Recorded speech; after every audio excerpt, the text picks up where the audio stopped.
Welcome back, Fantasy Endgame family, Fantasy Endgame baseball players. We are back. It's Sunday. You know what that means. 2-start streamers wrapping up the week. Hopefully, you all did much better than I did this week. Pierre, how was your week? Well, as always, mixed results. You can't win them all. At least I'm not losing them all. And actually, I think this is the worst. I really should have thought about this beforehand in our league, our Endgame league. No ties. I hate nobody wants a tie. That's like worse than a loss, right? It's like you just don't feel anything. And right now I'm 5-5, dead even. So I think next year you're gonna have to put an 11th category and just make sure it's odd, just so that there are no ties. So we'll see. I don't think it's going to change, but other than that, it's going. It's going. I am pretty happy though in my one league, probably one of my most competitive leagues. No offense, Trist, or your DOB leagues, but I'm in a league that's literally called The Beast, and it's an 18-teamer, and it's a keeper league, and I'm crushing this week, and I'm actually top 4. So, there's a lot of leagues out there to be competed in, but some are just mean a little bit more. Your tougher leagues. So far, so good. All right. Well, that's good to hear. Hopefully, all of you are having a great week, and we're getting you ready for next week because this week's pretty much over. We got one game in progress, and then it's over. So let's start looking ahead at next week. And, of course, you know what that means. 2-start streamers. Let's start out in Baltimore with Tomoyuki Sugano, who's been on fire lately. Last 3 games, actually, really, 5 of the last 6 games, he's gone at least 6 innings. He had gone 2 straight quality starts.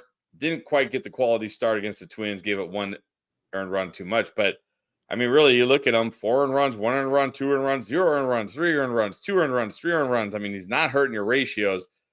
The downside here is, because I did stream him a little bit, he's not helping your strikeouts. 29 strikeouts in 52 innings. But he's solid. He's getting you those quality starts, and he's got 2 good matchups with the Brewers and the Red Sox. Well, he is first on the list. I'll tell you that. Now, keep in mind, everybody, if you're watching this, especially if you're watching this for the first time, you're not a regular viewer of the Sunday stream. We only talk about the realistic streamers because you can't just slap the word streamer on any pitcher, right? Streaming means you're able to actually pick them up and dump them after a week, meaning they're available in at least half of most leagues.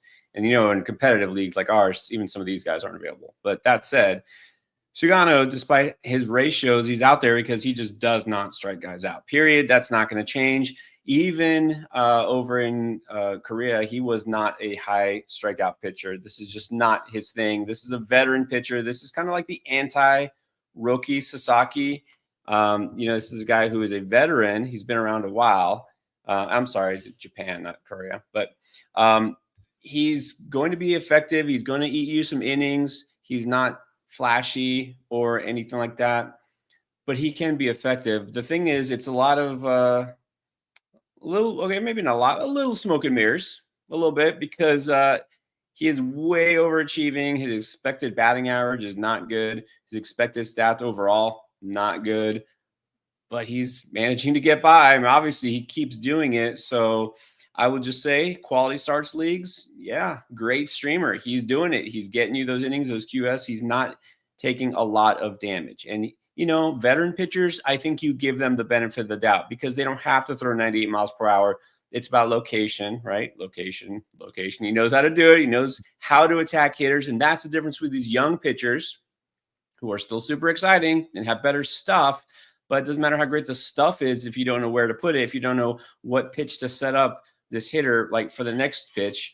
So I'm going to give him the benefit of the doubt, and the schedule is not too bad. And so at some point, it's going to come caving. He's going to have one of these days an outing where he gives up like 7 runs in 3 innings, and everyone's going to say, what happened?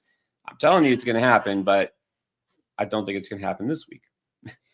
All right. Yeah, definitely a safe, solid bet there. Let's go to the other side of the coin here. Will Warren, who I happily stream this week and am happily keeping to stream twice versus the Rangers and in Colorado. Now, I know in Colorado is a little scary, but that Colorado lineup is so bad. He's kind of the opposite of Tomoyuki here. 50 strikeouts in 41 innings. Last year, 29 strikeouts in only 22 innings. Now, the downside here is he's only gone over 6 innings once in any of his starts. So even this last start against Seattle where he pitched great, only went 5 innings, but he's a Yankee, which means always a good chance for wins. And again, great schedule this week. So Warren was on the waiver wire video. Finally said it's time to buy in because he had been, just like I said, young pitchers, inconsistent, great stuff. Doesn't matter because he walked so many batters and he wasn't going deep in games. But now we're starting to see it just a little bit, right? He's now starting to get you more innings because he's taking less damage. It's funny how that works, right? If you're actually able to get more batters out, you can actually go deeper into games. And the strikeout numbers alone, this is what you're chasing, right? So on the reverse side, it's not as safe, but man, just for the strikeouts alone, this guy can generate a ton of Ks. So definitely, if you want help in strikeouts, this is probably your first choice if that's what you're looking for. Good chance for wins, right? Rangers and Rockies. Although the schedule, like maybe 2 weeks ago, you're like, this is the perfect schedule. It couldn't possibly be better. The Rangers are a little bit less bad than they were, right? They're getting there. They're not as bad of an offense, right? They have their moments, even with Corey Seager out. They're still coming around a little bit. And then the Rockies are still bad, but they're not quite as bad, but it is in Coors. That's the only reason I'm not jumping, over just running to grab Warren everywhere this week. It's not going to be quite as easy as we might think, but he still has so much upside. I think Warren has to be up there. Yeah, I think that strikeout upside alone. I mean, it's hard. Like when we talk about these streamers, one of the things we often say about them is, but the strikeouts. Right. But the strikeouts. This is not. You don't have to worry about that with Will Warren. You know, if nothing else, even if he has a blow up game, he's probably still going to get you a ton of strikeouts. Exactly. Now let's talk about a guy who I think I picked up weeks ago, and I've just been rolling with him, and that is Ben Brown, who got off to a rough start this season, but the last 3 games he's been rock solid. 3 straight games of 3 or less earned runs. Now, unfortunately, he's only gone 6 innings once in those 3 games. But if you are in a wins league, he's on the Cubs, which means always a good chance for wins. And man, what a great schedule. At the Marlins, that's always almost an auto stream as long as the pitcher is halfway decent. Then at the Reds, I know that's a scary ballpark, but you know what's not scary? The Reds lineup and Ellie De La Mid and the rest of the Reds. Not scary. Not scary here. So I am excited that I also have Ben Brown this week. De La Mid, that is harsh. And you're even wearing red, just like me. But come on. Yeah, Ben Brown. Actually, if it's our league, then you got Ben Brown probably not too long after I dropped Ben Brown. I streamed him for a week or two, and it was one decent start and then one bad start. And then he just wasn't going deep because guess what? Young pitcher, great stuff. Too many walks, couldn't go deep, yada, yada. All right, so I decided let's move on and wait until Ben Brown really gets it together. He might be getting it together, but again, this week it's all about the schedule here. Marlins and Reds, no concern there, and it's kind of weird. After we start out with Sugano, probably the lowest strikeout guy out there on the waiver wire, we got a bunch of strikeout kings here. We're gonna make it 3 in a row, guys who look.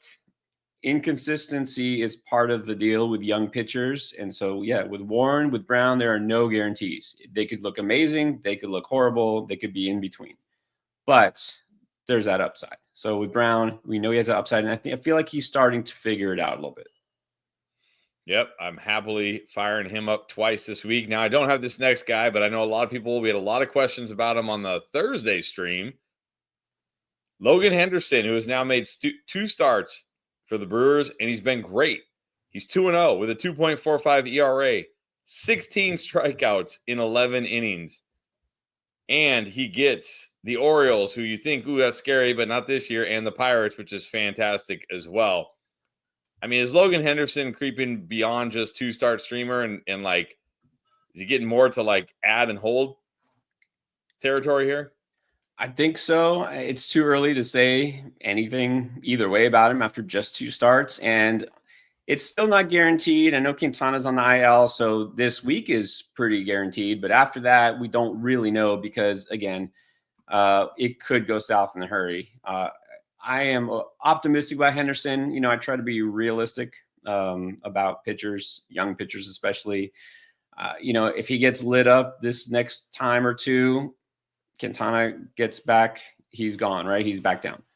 But I don't think that'll happen, obviously, because he's been good his first 2 starts. Okay, maybe the hitters catch up to him, but he has been rock solid all year. He was great in AAA.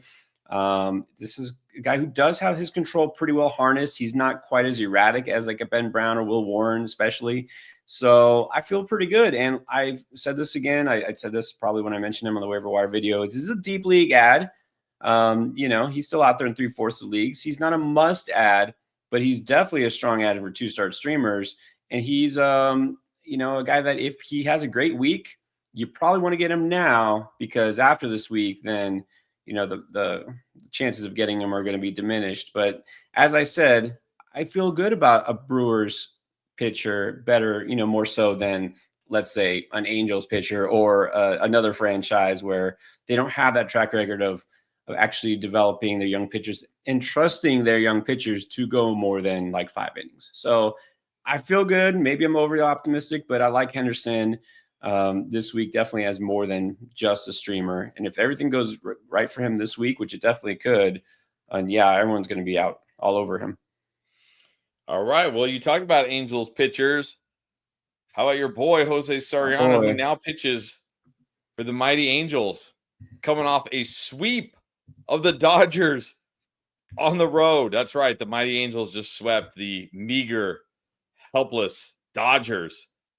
And now Jose Soriano gets to face the truly helpless Athletics and even more helpless Marlins this week. No offense. This is a guy, this is another one of these guys. He's been probably more good than bad this year, for sure. He always has a chance to go 6+. But again, one of these guys not going to get you a ton of strikeouts. I feel like every now and then he has that game where he gets you a decent amount, but only 42 strikeouts in 52 innings. But man, this is almost as good as it gets for schedule. Oh yeah, so my boy Soriano, I've not given up, even though I have to admit, look, full disclosure, I dropped him right in our league. I had to do it. He had 3 straight, not so good starts. Didn't get annihilated, but yeah, it wasn't good, and his ratios were not good. And then he was facing the Tigers, who at that time couldn't stop winning, and then he pitched 6 scoreless. Like, okay. And I was definitely like, okay, I thought about picking him up, and then he had the Padres on tap. Like, there's no way I'm starting him against the Padres. He pitched 7 scoreless against the Padres. So this is what he can do. I mean, he can look really, really good, and then he can look erratic. He's not a rookie, but he's still young-ish. But this is exactly, he fits that mold, right? There's not much in between with him. So this week, I guess I'm just going to assume we're getting the good Soriano because of the schedule, and he has gotten better. This is redemption week for him. I'm hoping I'm able to pick him up, although as I speak, somebody in our league has probably just done that. So I won't get him in our league, but that's okay. I'll get him somewhere else. And I do still have him in plenty of places. But look, I like Soriano. If he can harness the walks, he's mostly good. A lot of times he's at the mercy of his defense because he's a high ground ball pitcher, but that's usually a pretty good thing for the most part. He doesn't give up usually a lot of home runs, and he hasn't at all lately. So that's good. That's why he doesn't usually have really bad starts. So he's a guy who won't kill you. The ceiling isn't super high because, Angels probably not going to win too much, although maybe that's changing, and the strikeouts. But I think he's still a solid floor pitcher. Unless they play the Dodgers, then they can't lose, apparently. Yeah. All right, let's go on to a guy that honestly I've tried to stream multiple times this year in our league. Like, I'm like, oh, Mitch Keller's facing the Cardinals, or he's facing the Guardians, and somehow Mitch Keller is not available in our league. I don't understand this, but look, Mitch Keller has been, I guess, solid this year. He's had his moments, kind of up and down. He does get a good matchups this week against the Reds and Ellie De La Mid in that mid lineup, and the Brewers, who also have not been very good. But again, another guy you can't count on for big strikeouts. I mean, he is coming off an 8 strikeout game against the Mets, but I'm going to assume that's not happening again. Even with that 8 strikeout game, only 43 strikeouts in 52 innings. So are we getting to like floor plays here? I can't say Mitch Keller's ever a floor play because he's just, come on. He's like all these guys we've just talked about. He's pretty much all or nothing as well. I mean, sometimes he looks like an ace, and sometimes he looks like he belongs back in the minors. And he's been around for several years now, and that hasn't changed. I think just he is what he is, and nobody can explain it. It just that's if either he's on or he's not. I think he'll be on this week because he gets the Reds and the Brewers. These are teams that aren't horrible offenses, but also not going to scare you away. So I think that we could see the good Keller. Cincinnati is a team that strikes out a lot, generally speaking, fourth highest strikeout rate. So good for him. He knows these teams, right? Divisional games. So I think this is a time where I would I almost use the word trust. I would roll with Keller and see what happens. I think he does have some upside in these two games.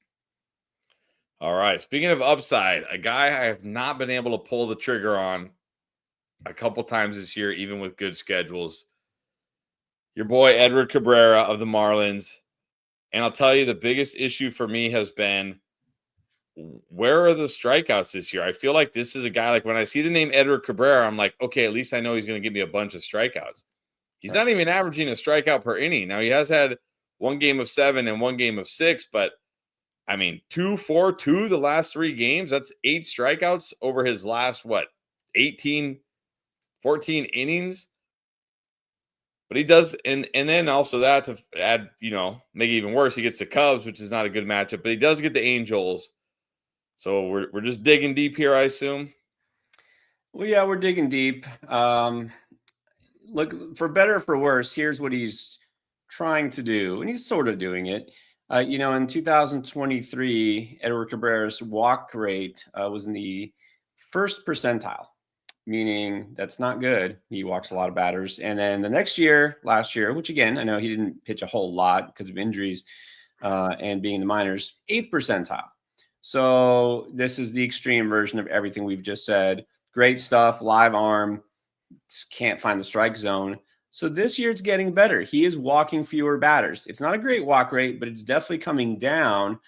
But there's the trade-off, right? The trade-off is he's not inducing as much swing and miss, as much chase. He's not getting as many strikeouts. So the idea is, pitch more like an actual big league pitcher and find the strike zone and hopefully get batters out that way. And he's sort of getting there. His last start, actually was watching that game for unexplained reasons because they were playing the White Sox. I don't know. I guess I had time on my hands. I was watching and he was pretty good. 5 innings, only gave up 1 run, but only 2 strikeouts. So again, I think this is good. It's a good sign for him overall as far as his development as a pitcher. He's looking more like a professional. His last 2 starts have been good. They haven't been great. He's not going deep into games. Wins and quality starts, you almost just say, okay, I'll just take a pass if I'm picking up Cabrera. But I think he can do all right this week. The Cubs matchup it's pretty scary. Honestly, that's pretty scary. But Ryan Weathers, I didn't start Ryan Weathers against the Cubs, and I regret it. Ryan Weathers was really good against the Cubs. So this is still deep, though. Yeah, this is deep. All right, let's get even a little deeper. Another young pitcher for the Athletics, the team in No City, JT Ginn. He's made 3 starts this year. He's been pretty good. Faced the Mets, the Brewers, the Rangers. Of course, did not have, he's given up 3 earned runs or less in every game so far. The flip side of that is the last 2 games, he's only thrown 4 2/3 and 3 2/3. So 3 earned runs and 3 2/3 is not quite as good as 3 earned runs in 6 innings, but it's something. But he's averaging over a strikeout per game, and he gets a nice schedule this week. So is this a guy you're really looking to stream, or is this more of a guy you're looking to stash and see how he does? Well, look, I actually was buying into Ginn before he got hurt, and a lot of people, first of all, say, yeah, if everyone else on this list is taken, or you just don't feel good enough. I get if you just don't have any interest in Edward Cabrera, or you're just sick and tired of Mitch Keller after all these years. That's fine. I get that, and you want to take a chance on a younger pitcher. I thought I was kind of interested in Ginn. But also he's out there. I mean, clearly available everywhere. He just got activated off the 15-day IL. And so probably not a lot of people even know that he's back, but also that he's got 2 starts this week. So I think Ginn is one of those decent options. I feel like he's a pitcher who, is pretty firmly in the middle in terms of ceiling versus floor. Not going to strike out 10 guys, but probably not going to walk 10 guys either. So I think he's fine. I think he's a decent deep league option. Frank, anybody in those NFBC leagues, those super competitive leagues, you're in a deep league. There are other pitchers I did not mention.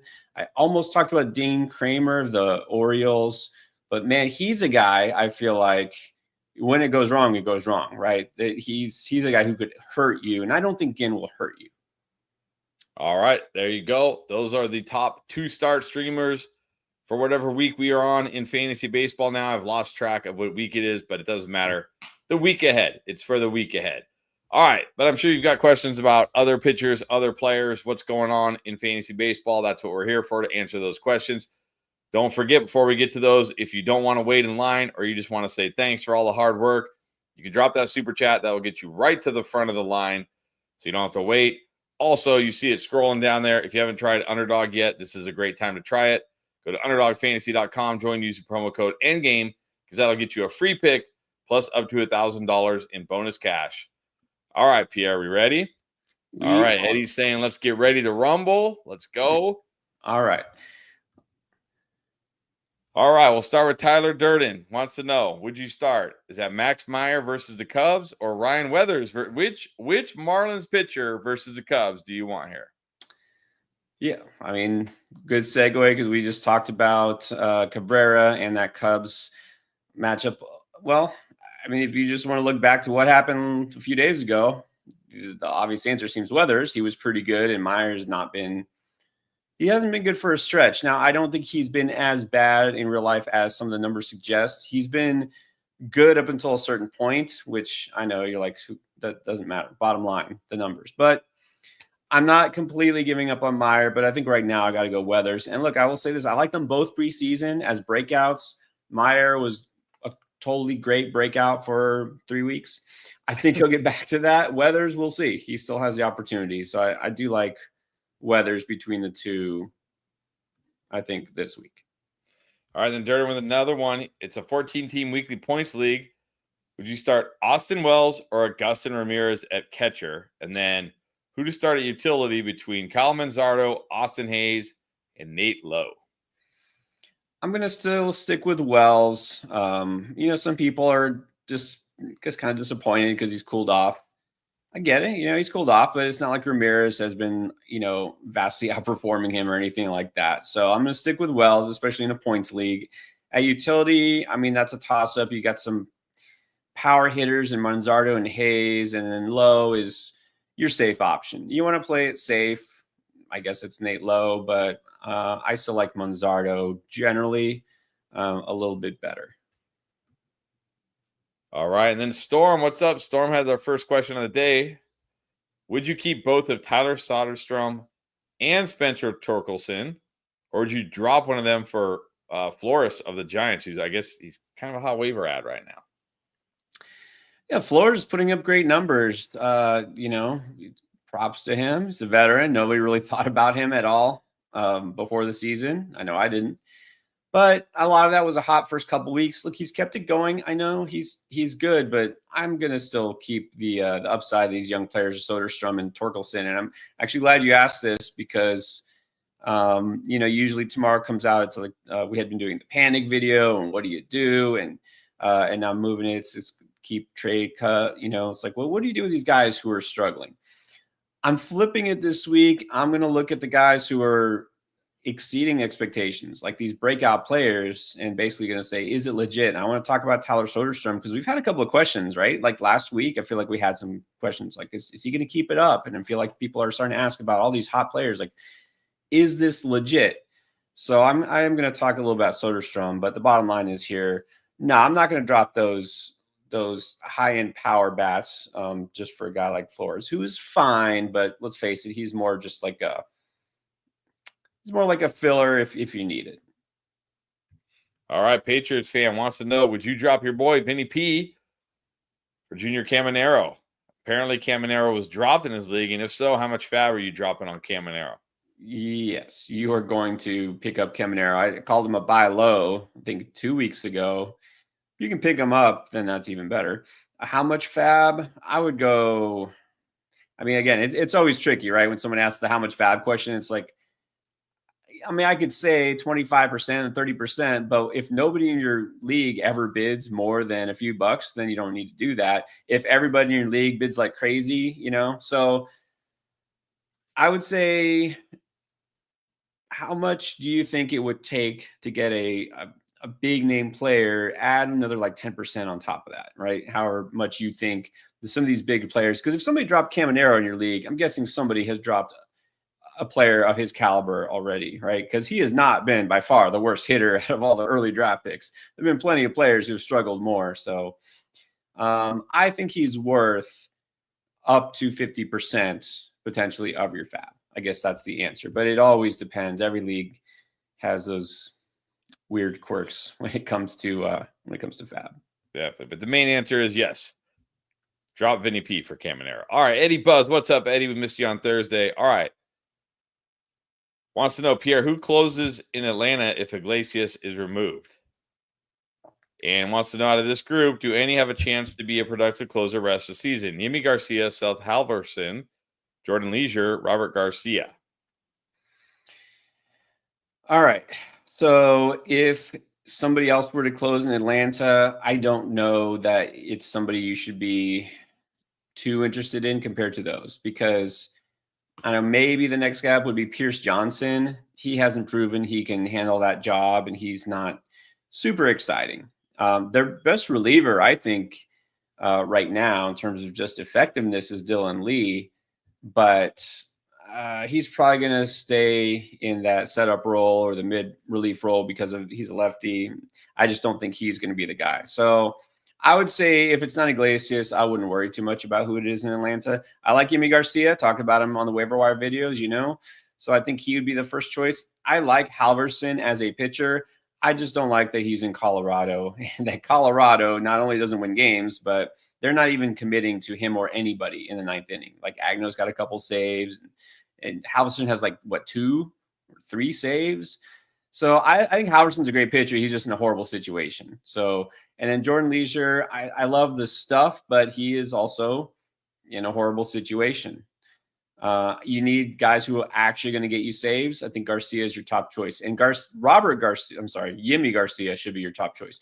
Robert Garcia is probably the best pitcher by far in that Texas bullpen, but Bruce Bochy doesn't care. He's going to keep Robert Garcia in the mid relief role because he's a lefty.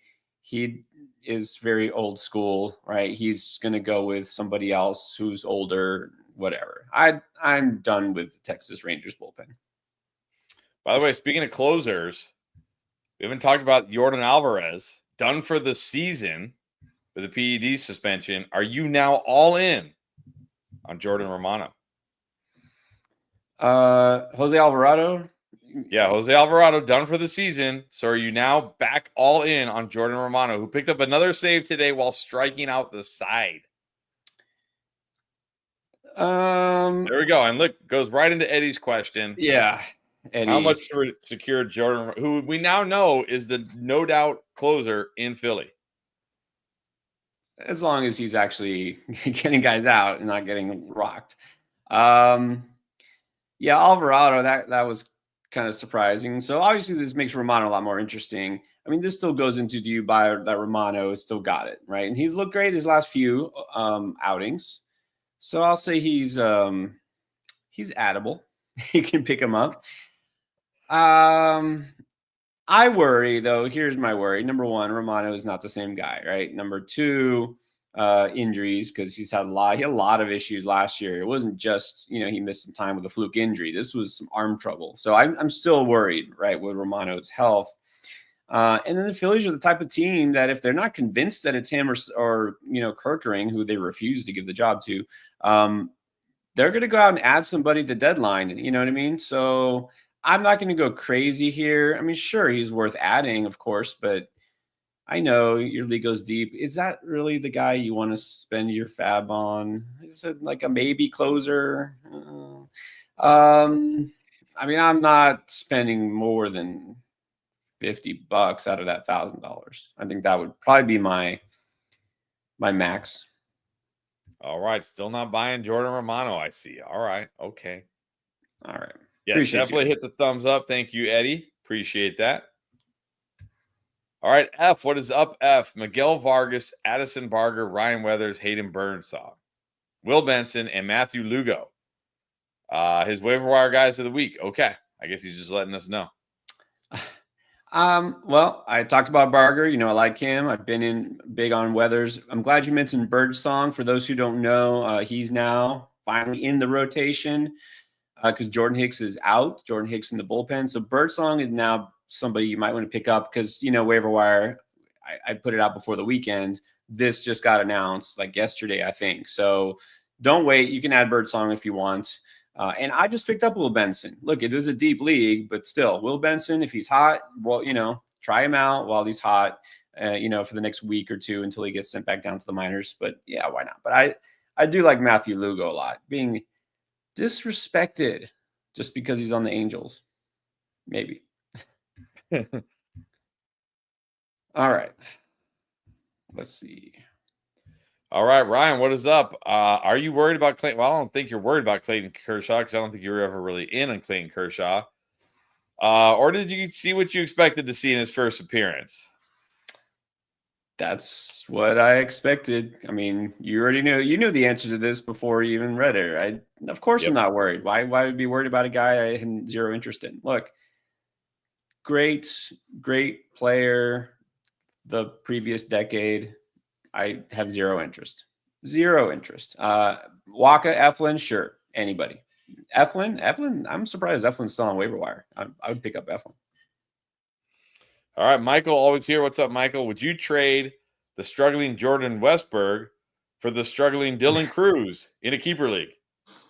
Yeah, right. Which struggle do you want? And Westberg has been hurt, but he'll be back. I think long term, I like Westberg more. I think I still do. Cruz has had a hard time adjusting. Yeah, I get he's younger and he doesn't have that much major league experience, but honestly, he's struggling to hit the ball more than I really expected. So, and if he is going to grow into his power and actually hit anything close to 20 home runs, it feels like that's still a couple of years off. So, yeah, give me Westberg right now. All right, and then you got another one. Would you trade the struggling Alec Baum and Michael King for Isaac Paradas and Brian Wu? Brian Wu, good again. Love Brian Wu. I wouldn't say I put him over Michael King, though. Michael King, he sometimes is confusing because he'll look off and then he'll just be dominant. But overall, Michael King, Brian Wu, I feel like those guys are pretty close. Bowman, Paredes, I feel like, again, this is like a 10-week streak now. Michael's asking us about a Bowman Paredes question. Kind of the same guy. If you're asking if I'd trade away Bowman King to get Paredes and Wu, no, because I don't feel like you're really improving your roster there. I mean, that's a very, very, very lateral move. But even besides that, I still think you have to value King a little bit over Wu. But no, I wouldn't do that. All right, F wants to know, is it time to stash Jacob Mizorowski? I'm torn on this. And F, it's interesting that you asked because, I'm kind of prepping ahead for Beat the Breakout this week. And I've talked about Mizorowski several times. I don't feel like he's getting the call yet. So is it time to stash him? No, I'm going to hold off talking about him unless there's something imminent I don't know about. But, I'll check into that tomorrow. I still feel like it's too early because even if they call him up, is he going to all of a sudden be put in the closer role? No, of course not. So I don't feel like he's going to be as valuable to you because remember, they're going to probably put this guy in the bullpen. That's what they've decided to do to keep him healthy. So I just don't feel like he gives you enough fantasy upside here. So no, I don't think. There will be a time where you can stash him, but I don't think that this is the time. All right. Austin wants to know, would you drop Gurriel for Will Benson? No, like I said, Benson will be, possibly hot for like a week. and then that's it. So Gurriel was really bad in April, but he's finally coming around. He still is hitting either third or fourth almost every day in that Diamondbacks lineup.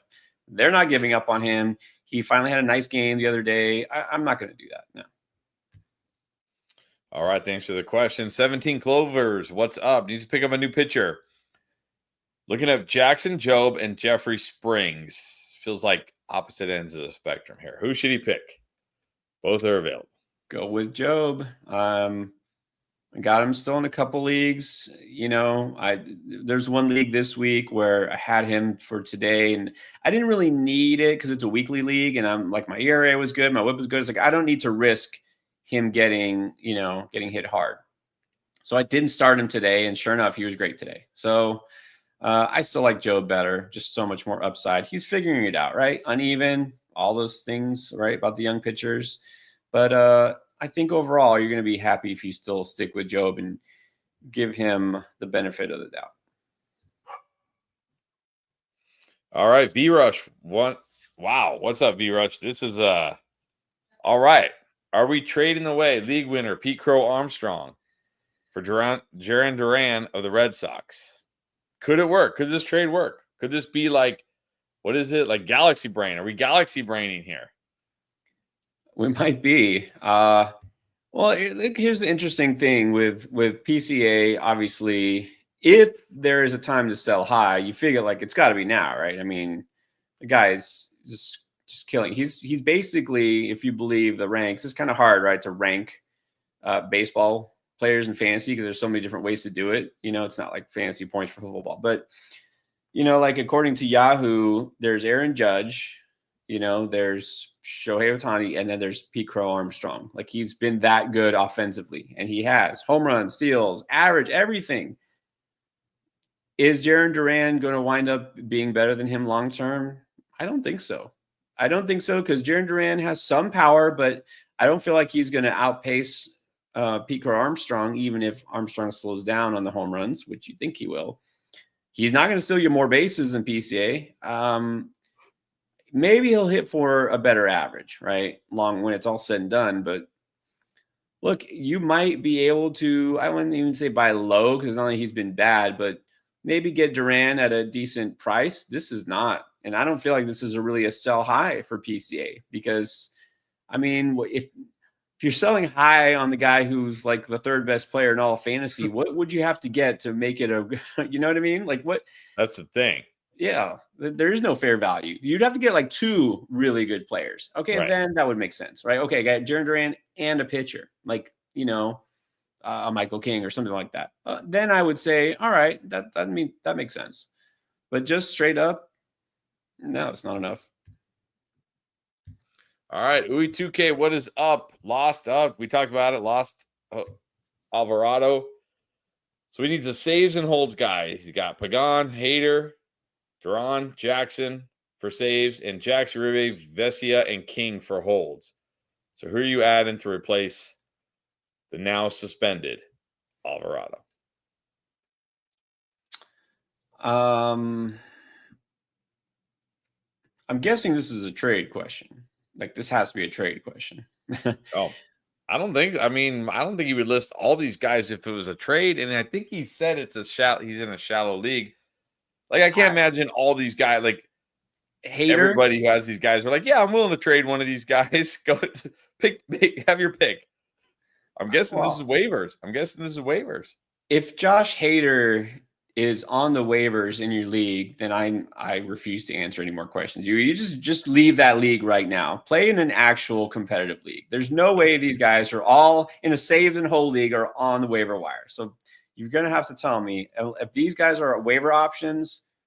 I refuse on principle to answer the question. If you're looking for a trade, I mean, it really depends what you could do here, but I don't know. I don't know how to answer this because these should, like when you say these are options, how are these options? You know what I mean? All right, Mason, what is up? He picked up Noah Cameron, Stephen Kolek, and Quintana. Oh, no. So he picked up Noah Cameron. I think he's saying Kolek and Quintana are on waivers. Any thought on them three? So I guess which one of these guys would you prefer? There, Well, I think Quintana's still on the IL, so you right? can Isn't he hurt? I was gonna say I think he's hurt. yeah. And he'll be back. I mean, it's not like he's out for the season, but still, I don't think you need to worry about him. I'd rather have Noah Cameron anyways.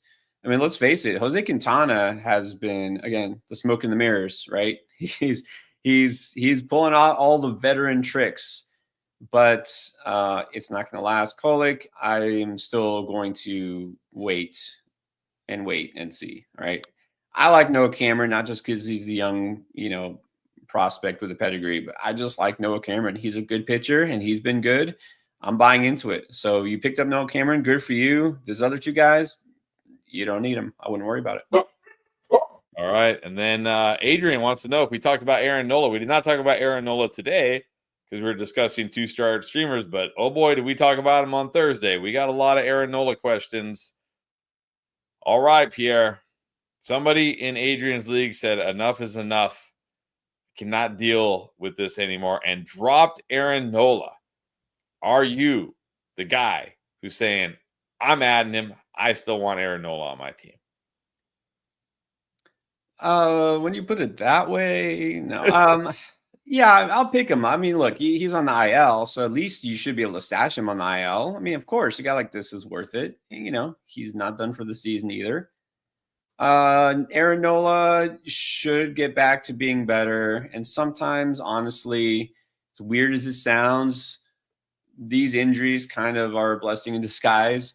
It gives him time to not only physically rest and get better, but to mentally reset because he needed it, right? This time off, and he'll get back and hopefully get back to looking like Aaron Nola and not the imposter that he's been. So, yeah, I'll pick him up. And, it's almost frustrating because Mick Abel, who we didn't really talk about yet, he was amazing. Is he going to stick in the rotation? I don't know. He should, but we'll see. But yeah, I'm going to pick him up. I'm not giving up on him for good. I figured you would say that. All right, here we go. Ryan, this question near and dear to my heart. Zach Neto, Zach Neto, who on the year is batting 283 with 7 home runs, 7 stolen bases, only 15 RBIs because he's an angel, of course, 21 runs, or Ellie De La Mid rest of the season. Who you like? Well, I'm not going to put Neto over Ellie in terms of fantasy production, but here's what I'll say. And again, this is interesting the way you're asking this. You're like, pick one. Okay, well, I'll still pick Ellie. If you happen to have both, and then maybe this is why you're asking. Well, you could trade Ellie and get a stud player and then just put Neto as shortstop. That's what I would do. Zach Neto is a guy, again, I'm pretty pleased with myself, if I don't mind admitting that I drafted him and held him in a couple of leagues. And now I kind of got that problem because, Chris, as you know, I have Trey Turner at shortstop. And I have Neto, who's occupying my utility spot because I can't bench him. And then I got Ohtani in my utility spot, who always will occupy that spot. So if I want to play another player utility, or if I want to put my other shortstop ever in, who's Tovar, I'm going to have to do something. So I'm considering making a trade, but I'm not trading Neto because his trade value isn't as high, right? People aren't all over him, right? People don't realize how good he's been, I think. Trade the guy with the name value, trade the guy who's going to get you more in return, and then roll with a productive kind of underappreciated player. So, Ryan, I don't know if you have both these guys, but I'm not going to say Neto over Ellie rest of season. But if that's your dilemma, that's what I would do. Yeah, I mean, I'll say for as frustrating as Ellie has been, I would not trade him to you straight up for Zach Neto. So, yeah, I agree. Let's not go crazy. All right. Uwe2K is back saying, yes, they are all on the wire. But is the league shaming necessary? Yes. Yes, it is. Yes, it is. Actually, I am ashamed on your behalf. I'm ashamed that there's a league that exists like that. Look, I get it. I've been there. a long time ago. But we're getting you in a league next year. You got to join a competitive league like the Endgame League. So you definitely get in. Next year, you got to join us. Yeah. Join us. Definitely. All right. Austin wants to know in a 12-team head-to-head points league, Otto Lopez, Connor Norbury, Spencer Horwitz, or Jackson Holiday. Jackson Holiday, by the way, I picked him up. Dude's been on fire. I was going to drop him. I was like, okay, well, when Edmund gets activated, I'll just drop Holiday. I'm like, I can't drop Holiday now. I don't know what I'm going to do. Anyways, they're all on the waiver wire. Who do you prefer? Yeah, I think it's got to be Holiday. You know, as much as the Orioles have been struggling, leading to the manager getting fired, Holiday hasn't. He's figuring it out, and he got moved to the leadoff spot. Yeah, that's very encouraging. Yeah, I think you got to buy into Holiday here. Horwitz is interesting, but again, the upside isn't great here. Not just because he's the Pirates. He's fine. He's solid. I'll recommend him as a deep league pickup. Your league is, deep enough that you could consider getting him. It's a points league, so he's fine. But yeah, Holiday definitely. And actually, I would put Norby second. If you somehow miss out on Holiday, I think Norby would be my next choice. But yeah, maybe this is it, right? Maybe Holiday is finally having his breakout. All right, then Austin again wants to know, he traded Christian Campbell for Spencer Strider. What do you think? Again, 12-team head-to-head points league. You got Spencer Strider? I mean, well done. I don't know if this is a keeper league. Even if it is, I would like to shake your hand for making that trade. That's well done, Austin. You got Spencer Strider, and he just coming off the IL. Again, even if this is like a dynasty or keeper league, Spencer Strider is not that old. He's going to have many good years of being a dominant pitcher ahead of him. So, yeah, that's exactly right. This is a big W for you. Yeah, big W. Big W. What's up?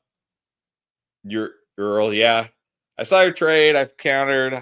I knew. Here's the thing. I don't need Bryson Stott. I got Holiday. I got Edmund. I didn't really need a second baseman. So, all right. Ilrus123, what's up? Got Chris Martin, and after one pitch, shoulder injury today. Oh, that's frustrating. Who did they have? I think it was like last year. I had a pitcher, and like he pitched like 1/3 of an inning, and then there was a really long rain. Like I picked him up to stream him, so I used one of my waiver claims, and then there was like a huge long rain delay, and he didn't come back out. So I like wasted one of my waiver ads on like a guy who pitched like 1/3 of an inning. That's definitely frustrating. All right, but he wants to know, does he drop him for Luke Jackson, or what other deep save hold guys do you recommend? Yeah, well, I'll repeat. I said this kind of earlier in the stream. Not a Rangers pitcher. I'm done with that bullpen. Honestly, Martin, Jackson, these guys are all just the same. I liked Martin before the season. Yeah, forget it. All these guys. No thanks. Deep save hold guys that you can recommend. Again, deep meaning they should realistically be available in a league, not like Josh Hader and all those guys. All right. Sorry. No more shots, Yui. No more shots. Deep save and hold guys, it really depends. Now, I don't want part of the Rockies bullpen, but those guys are realistically going to be available. You're just not going to get that many chances to pick up saves and holds right now, but you could get a guy like a Halverson. I don't know if Shelby Miller is deep enough. He doesn't have that many saves and holds necessarily, but it looks like he's the guy there for now. I mean, he would be a great option, obviously. I still think Kerkering, I still kind of like holding the candle for him. He should get more opportunities now that Alvarado is completely gone. Even if they're not going to make him the closer, he'll still, if it's a holds league, he's an option there for you. Give me Garcia, of course. And I will say now the Giants bullpen, we kind of have to look at because sure, Jordan Hicks is going there and Birdsong's leaving. Those are long relievers, though Hicks is not going to be a late inning guy. And Ryan Walker still looks terrible. even though he's still getting opportunities. But, maybe they give somebody else, a chance to get a few more holds and more saves, like an Eric Miller or somebody like that. So a lot of possibilities, but I will just say this. I don't want anything to do with the Rangers bullpen right now if I can help it. Sorry to say. All right, thanks for the question. Sorry, one more. He's probably available still in a lot of leagues. Jesus Tinoco of the Marlins, who is going to get some save opportunities, but even if he doesn't, he's necessarily going to be the guy. He's also going to get some holds. I have him in a few leagues. Not super exciting, but he's okay. Beggars can't be choosers, I guess. Yeah, exactly. We're talking deep. So, deep. Okay. Hold on. I want to do this one. Where is it? All right. Requiem for a Dream. Crazy movie. Next week for hitters utility spot, is it better for me to stick with Max Muncy? I assume Dodgers, Max Muncy. Or roll the dice with Beck with 7 games in Colorado. Wow, that sounds nice. You go on Jordan Beck. You streaming Jordan Beck for the 7 games in Colorado. Wow. Now that's an interesting question because, it would be easy all year long to say, why would you start Max Muncy? He's been terrible. But the glasses, right? You see this thing like 4 days after he got glasses, all of a sudden he was hitting like 300 something. And then he finally had an 0 for 4 day. But, maybe we should at least consider Max Muncy again in our lineups. But that said, Jordan Beck has actually been producing for a much longer time the last couple of weeks and in Colorado, and they're figuring things out. So it's tempting. It's tempting to go with Muncy, but I think I got to go with Beck. All right, go with Beck. Always fun to have your hitters in Colorado. All right, Adrian wants to know. I'm guessing I know what you're going to say here, but is Spencer Schwellenbach droppable? And we have another followed up by Timmy Tam. The same thing. All right. Oh, yeah. Dropping Schwellenbach for AJ Smith-Shawver, who was great the other day, or Matthew Liberatore? So the very simple answer is no, but the real question is why. I mean, look, one not great start, and yeah, he had one sort of bad start a couple of weeks ago. I mean, what's the cutoff here? Like, what is the prerequisite for how good a pitcher has to be to not be droppable? I mean, this guy was a top 100 pick everywhere. Like, what? He has to go at least 6 innings, strike out at least 5, and give up 3 earned runs or less. Like every single start, though. Like we have to every start. Like don't do this. Don't do this. Every pitcher, no matter how good the pitcher is, has bad starts. The other day, Paul Skeens had a start where he actually gave up wasn't it 3 home runs or something? Like Paul Skeens was not that great in that start. And I'm glad we didn't have drop Paul Skeens questions, but I know there was people who were thinking, oh, what's wrong? What's wrong with him? Like, what's wrong? Like, no. Don't do this. Any of you guys don't drop Schwellenbach. I get it. He's not like Paul Skeens or Trick Schoolball, but still, there's no reason to. Mm-hmm. You taking Canning over Schwellenbach?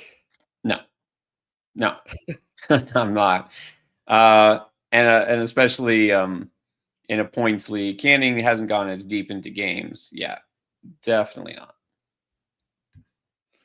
All right, we got a super chat from Eddie. Did Mick Abel leapfrog Andrew Painter in the Phillies organization pitcher depth chart after today's performance? No, it's going to take more than that. And they're still going to be super high in Painter. Here's the thing with Painter. He's not going to drop down because he hasn't done anything to prove he doesn't have the upside to be their best pitcher. You know what I mean? Mick Abel, though, is proving that maybe he is legit. And I've been high on Mick Abel for years as a prospect, and his development has taken a little longer than I thought. I really thought he would have debuted before now, but he's a guy I'm going to be super high on, right? There's some pitchers where I will give the benefit of the doubt because just what I have seen and what I believe in terms of their stuff and their MLB readiness, I expect him to be good in the majors. And so far, so good. Now, it doesn't always pan out, obviously, but yeah, he's not going to leapfrog Painter anytime this year, I don't think, unless we see Painter actually get the call and just really, really struggle. And even then, they're going to still give him the benefit of the doubt. So I think for fantasy owners, though, let me put it this way, for what we care about, unless you're in a dynasty league, right? But who's going to help you more this year, Painter or Abel? I mean, Abel is not only up while Painter isn't. Painter's coming off of injuries. He's not going to be up, I don't think, real soon. People think, it's just a matter of time. I don't think it's going to be before August, maybe even September. And if Abel is going to pitch that way, or at least somewhat close, why would they rush him up? They have enough depth. So I think Abel's the guy you should pay more attention to in your redraft leagues. Anyways. All right. Thank you, Eddie. Appreciate that. All right, James Coffey, what's up? What are your thoughts on Diamondback shortstop Geraldo Perdomo in a categories league? Keeper, great. I don't think he's going to plummet down to earth. He's a solid hitter. Look, he doesn't have a lot of power, but he has enough. I don't think it's fluky. He'll steal some bases. He's not a speedster. He doesn't have all the tools at the same level as Jordan Lawler, but he has the experience. He has the trust of the organization, and he has the at-bats. And Jordan Lawler, still too early to say, but it's not getting it done yet, and he doesn't have a spot. So, yeah, I think Perdomo is a guy who basically is going to continue to produce while people continue to doubt. So I think he's a keeper.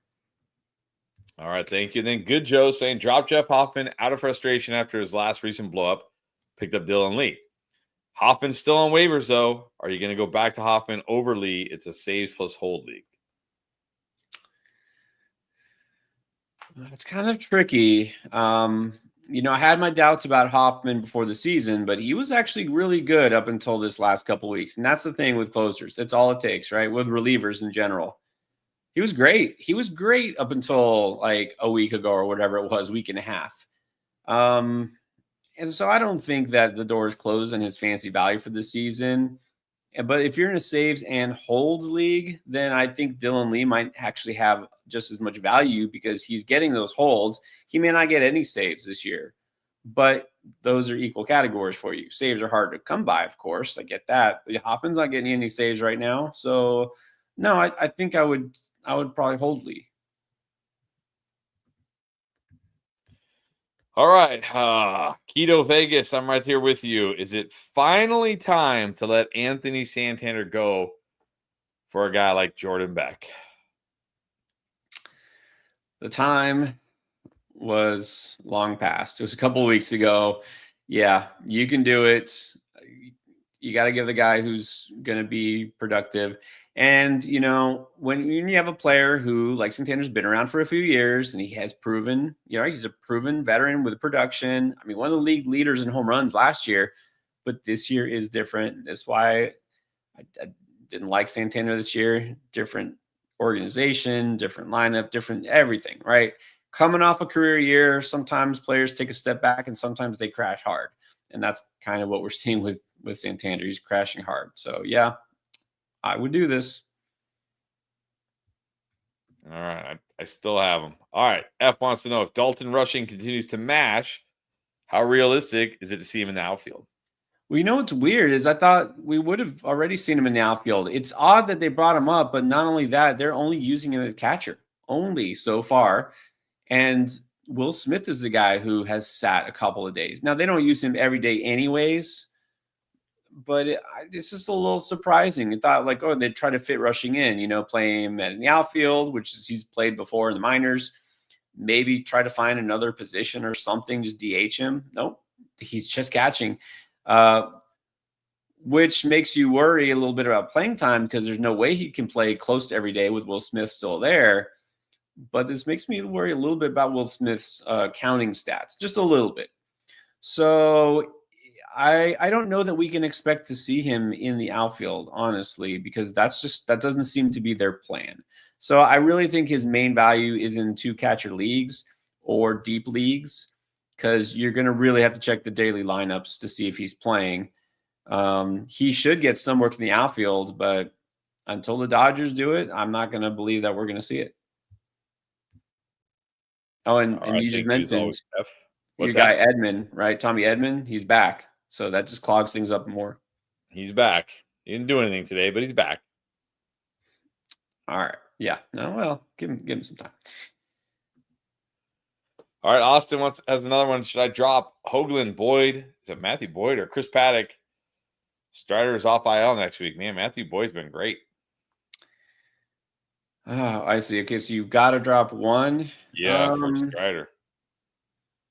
Well, I actually like Paddock. I just picked him up, and he's been rolling. He's a guy who's finally kind of figuring it out. I think I'm going to hold him for now. And I would say I'm a little more skeptical on Gunnar Hoagland, but he's got 2 starts this week as well. It's not a great schedule, so I didn't mention him, but I think I'd rather have him than Boyd because at least he can strike some guys out. So it's close between those two. It's one of the first 2. But I think because it's a 2-start week, I think I would drop Boyd. And, realistically, you're probably not going to miss him too much, and you could probably get him back if you need to. All right, drop Boyd. And it looks like, are we all caught up on the questions? We are caught up, and we're at the hour mark.